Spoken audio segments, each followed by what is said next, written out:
This week on Inside Boulder News, construction begins on the city's latest Living Lab pilot project.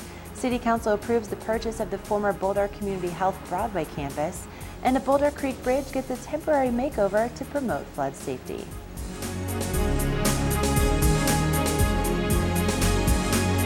Welcome to Inside Boulder News. I'm Ashley Prill. Construction on the temporary lane reconfiguration along Folsom Street as part of the city's Living Lab pilot project began this week.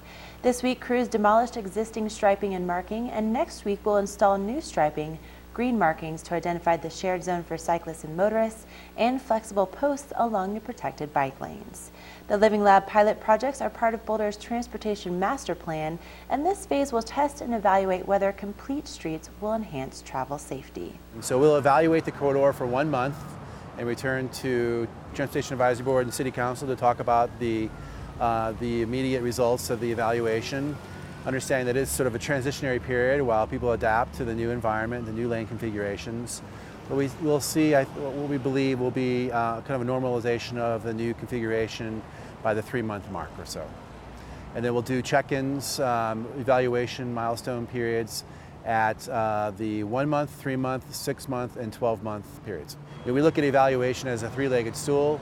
The first leg being the technical piece, understanding the speeds, the volume, all the technical data that we collect. The second leg being the observed behavior on the corridor.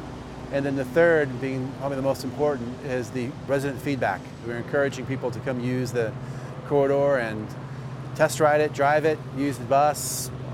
The way in which you get around today or tomorrow, let us know how it works for you. There are several ways to share your thoughts about the impact of the changes on Folsom.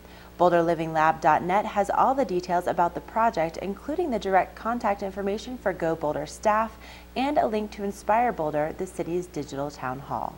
After calling a special meeting this week, City Council authorized City Manager Jane Brodigam to negotiate a purchase and sale agreement for the former Boulder Community Health site. Council unanimously voted in favor of the purchase for $40 million. Councilman George Karakian was absent. The Boulder Community Health Broadway campus has almost 9 acres of land with over 355,000 square feet of existing building space. With the help of additional private and nonprofit partners, the new space would allow the city to address important community needs. Council will consider approving a finance ordinance in September, and closing on the property would likely be in December as long as several requirements are met. Potential uses for the property will be a part of a future community discussion and public input process. The west end of Pearl Street has seen a number of improvements recently, including irrigation, new trees, landscaping, benches, new sidewalks in certain areas, enhanced intersections, and now a little bit of poetry is being added to the mix. 6 wayfinding totems are being installed that showcase the work of local poets. The installation signifies the conclusion of the West Pearl Streetscape project. Poetry is really important to Boulder. We have this legacy going all the way back to this being the center of the beat poets, and to Chautauqua a century before that. And so this unbroken line of great poetry and poems and poets in Boulder is something to honor. And even today at the University of Colorado and at Naropa and at the Innisfree bookstore, poetry is woven into the culture here, and so it's important for us to highlight that element of Boulder's culture. We hear so much about the natural side of Boulder, and artists take great advantage of that, but Boulder has this urban fabric and these wonderful things to do in the town itself, and so we wanted to bring that out, and we wanted the residents themselves to do it. So what we did is we put out a call for poets, both youth and amateurs and professionals, to give us these short format poems and to tell us what they find most compelling about Boulder. And we got some great results, 6 poems that will be featured on those sandstone columns. In addition to local poets being featured, the totems themselves were designed by long-standing local company Vermilion Design and Interactive. When the city approached us and said, would you want to work on this West End project, we were thrilled, because I think, we're very typical. Many of us have lived here for a long time and love downtown, love the mall, and loved the opportunity to actually sort of help extend the energy, the beauty of that downtown mall westward. And so this was just a natural project for us to kind of get involved in. We had a great local team. The staff at the city were very clear about their objectives. The landscape architect did an incredible job with all of the streetscape elements. We had a local glass artist, we had a local stone carver, and the sign fabricator also is local to Colorado. So we feel like it really became an indigenous statement, and we're very happy about that. Although the new totems mark a significant milestone, some construction on private projects along the street are still in progress. For more information about art, culture, and opportunities for artists within the city, visit boulderarts.org. You're invited to take part in a community workshop discussing a form-based code pilot for the Boulder Junction area on Wednesday, July 22nd.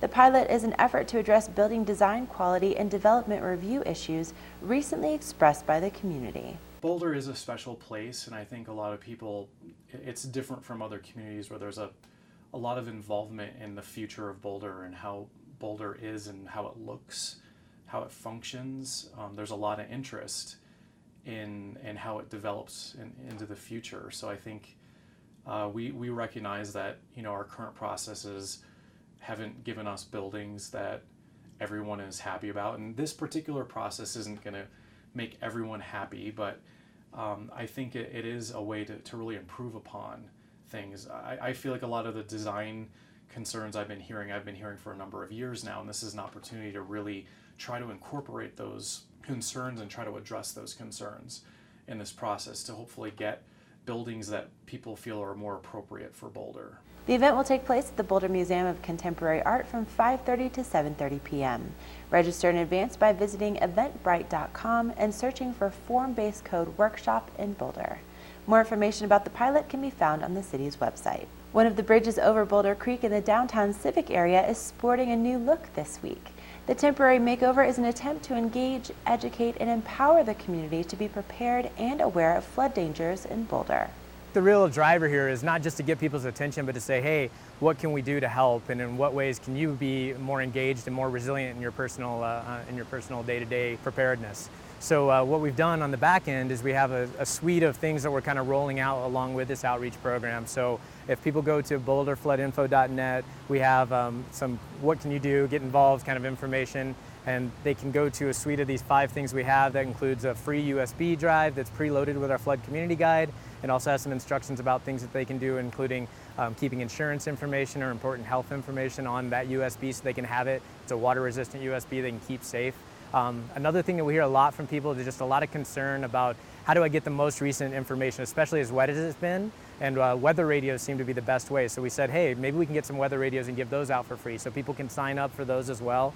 We're offering a lot of these programs through the Center for Resource Conservation, so that web link will take you right there and you can register for what you like. A few of the other items that we're offering are a flood floor drain. It's like a check valve that goes into a drain. It won't prevent flooding, but it'll help with minor sewer backups. And basically stops the water from going up. It can still go down.